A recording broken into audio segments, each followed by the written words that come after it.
안녕하십니까, 박병욱입니다. 김종민 SNL 파트너스 변호사 이분의 글은 가끔씩 제가 이제 오랜만에 지금 한국경제 그 다산 칼럼이라는 안에 올렸는데요. 물론 이제 전부는 아니지만 제가 요즘 변호사들에 대한 어떤 그 시각이 좀 이렇게 이렇게 긍정적인 것만은 아닙니다. 뭐 죄송하지만은 좋은 변호사들도 많이 계시는데, 근데 이분의 글을 보면은 굉장히 아주 깊숙한 내면의 얘기들을 갖다가 하신 것 같기도 하고, 그 다음에 좀 철학적인 면도 함유되어 있고, 그래서 제가 평가하기에는 좀 조심스러울 정도로 좋은 글들을 쓰신 것 같아요. 반성 비전 없었던 교육감 선거, 선출 권력의 문제 또 드러내. 물론 이제 그 과정에서도 이제 법조인이다 보니까 굉장히 냉철하고도 정확한 사유를 하신 것 같아요. 고유 목적 망각한 기업 정당은 공동체와 기능체 폐단 드러내. 그 다음에 미래는 내가 스스로 만드는 것, 번영 이어가려는 노력 지속돼야. 전 국민한테 참 전달했으면 하는 바람이 있는 그런 좋은 글인 것 같습니다. 국가가 죽음에 이르는 병에 걸리면 565억 원의 교육 예산을 선거 비용으로 쓴 지난 교육감 선거 보궐선거에서 서울교육감 보궐선거에서 민주 진보 단일 후보로서 나서 당선된 정근식 교육감의 선거구원은 루라이트 반일교육 심판이었다. 독립문 앞에서 출정식을 열었고 역사 공약 1호도 역사 자료센터 설립이다. 11조 원이 넘는 예산을 쓰면서 진보 교육감 10년이 남긴 학생 인권 조례의 논란, 교육 격차 확대와 문해력 저하, 교권 추락과 공교육 붕괴에 대한 책임과 반성은 찾아볼 수가 없다. 인공지능과 로봇의 시대, 가치 창출의 원천이 문제를 해결하고 문제를 만들어내는 능력에서 문제를 발견하고 의미를 창출하는 능력으로 옮겨가고 있다. 대학 졸업장은 등록금 안납 영수증이 된 지 오래고 낡은 수능제도에 발목 잡힌 사고의 강풍은 멈출 줄 모른다. 무엇을 위한 교육감 직선제 18년이었는지 모르겠다. 제가 매번 교육감 갖다가 임명제로 해야 된다고 방송을 올렸었는데, 저 같은 얘기야 정말 그냥 스쳐가는 바람일 뿐이고, 이런 분들의 이런 글들이 좀 반향을 일으켜서 정말 정책에 적용이 됐으면 좋겠습니다. 정치에 절망하고 선출된 권력에 대한 신뢰가 무너지는 것은 전 세계적 현상이지만 우리의 경우는 특별하다. 북한이 러시아 우크라이나 전쟁에 참전하며 안보 상황이 급변하고 시급히 해결해야 할 개혁 과제가 산적이 있다. 하지만 국내 정치 리더십은 무기력을 넘어 실종 상태다. 무리하게 강행한 의대 정원 2,000명 증원은 정권의 블랙홀이 돼 진퇴양난의 늪에 빠졌다. 최대 국전 현황으로 떠오른 영부인 문제로 정쟁이 그칠 줄 모르고 국회 제1야당은 정부 마비를 노린 탄핵에 상설하러 헌정 질서의 근본을 이어가는데 주저함이 없다. 문제 해결을 위해 존재해야 할 정치가 오히려 문제 해결을 막는 최대 걸림돌이 됐다. 문제 해결을 막는 최대 걸림돌이 아니고 문제를 계속 만들어내고 있죠. 분열적 이슈들을 계속 끌어들여 가야 당파적 이익에 유리하다는 마약에 중독된 정치권은 치유의 희망조차 보이지 않는다. 너무 아주 정확하게 지적을 해놓은 것 같습니다. 이런 현상은 밑바닥에 공동체에 빠진 기능 조직의 문제라는 공통점이 있다.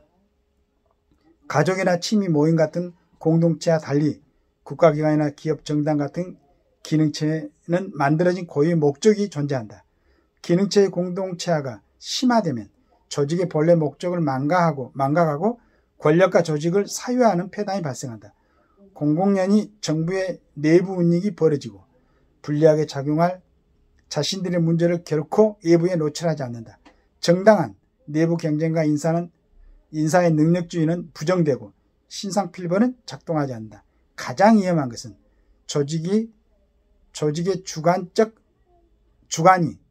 주관이 일반의 상식과 크게 달라지는 윤리적 이탈이다. 요 부분이죠. 가장 위험한 것은 조직의 주관이 일반의 상식과 크게 달라지는 윤리적 일탈이다. 사회에서 비난받는 행동조차도 조직 내에서는 정의라는 명분을 갖는다. 조직을 위해서라는 잘못된 윤리에 따라 수단의 옳고 그름을 무시되고 오직 조직을 위한 충성심만이 강요된다. 이런 정치 행태에서 보고 있죠. 여당이나 야당이나 정치하는 사람들이 항상 얘기하지만은 그 유능하고 그 똑똑하던 그 사람들이 국회에 들어가게 되면은 정말로 일반 상식으로도 이해가 되지 않는 그러한 일들이 벌어지죠. 우리가 아쉽게 생각한 것은 우리 일반 국민보다 훨씬 높은 윤리의식 속에서 조금 미래를 내다보는 그 통찰력을 가지고 국민들을 선도하기를 기다리고 있는데 그런 일이 아니고 사회에서 비난받는 행동조차도 조직 내에서는 정의라는 명분을 갖는다. 조직을 위해서라는 잘못된 윤리에 따라 수단의 옳고 그름을 무시되고 오직 조직을 위해 이한 충성심만이 강요된다. 이런 모양을 우리가 많이 보고 있죠. 공동체의 최후는 멸망의 미학이다. 과거의 성공 신화에 도취해 전 국민을 태평양 전쟁의 수렁으로 몰아넣으며 폭주했던 군국주의 시대 일본 육해공군의 사례가 대표적이다.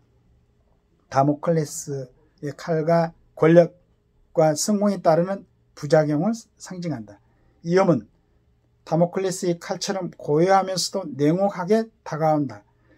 토드 부크홀츠는 국가가 번영의 시절을 끝내고 불황의 시대로 접어들 때 파국을 맞이하게 되는 경향이 있고 국가기강이 해해질 때 모든 곳에서 기회주의가 고개를 들기 시작한다고 지적한다. 국가는 공동체의 단일한 원천이다. 국민이 통제하지 않으면 국회를 포함해 그 어떤 정부도 계속 좋은 일을 할 수가 없다. 변화는 어디에서 시작되는가? 에드먼드 버크는 악인들이 연합할 때 선한 사람들도 제외하고 그렇지 않으면 선한 사람들이 차례로 무너질 것이라고 경고했다. 새로운 세상을 상상해내는 것은 다름 아닌 우리의 책임이다. 우리는 자신의 미래를 만들어야 한다. 우리가 변화의 중심에 서 있다는 사실을 받아들여야 된다. 지금 말해서 어떤 단체들의 그런 아까 그 모습, 기능체의 공동체화가 심화되면 조직이 본래 목적을 망가하고 권력과 조직을 사유하는 패단이 발생할 때 선한 사람들의 모임도 있어가지고 거기에서 이런 걸 제지하고 규제하고 반격하는 그런 힘들을 스스로 우리 국민들이 만들어내야 된다는 그런 뜻인 것 같습니다. 그저 단순하게 성공과 실패를 반복하고 과거만을 답습하는 곳에 희망의 그릇은 필요 없는 사치품입니다. 사치품일 뿐이다. 가능성이 희박하다는 것이 반드시 불가능함을 의미하지는 않는다. 냉소주의는 반드시 피해야 할 치명적인 예입이다. 우리 중도라고 칭하는 중간에 있는 우리 분들, 국민들, 볼 때 우습죠, 진짜. 국가의 재정을 낭비하면서 여러 가지 그 자리를 점하고 있는 사람들이 하는 모습을 보면 정치도 아니고 뭣도 아니고, 그러니까 냉소적으로 돌아서 있으면은 우리 김종민 변호사께서 우려한 것처럼 그때는 선한 사람들이 하나하나 다 파괴된다는 얘기입니다. 그래서 냉소적으로 돌아서 있어서만은 안 된다.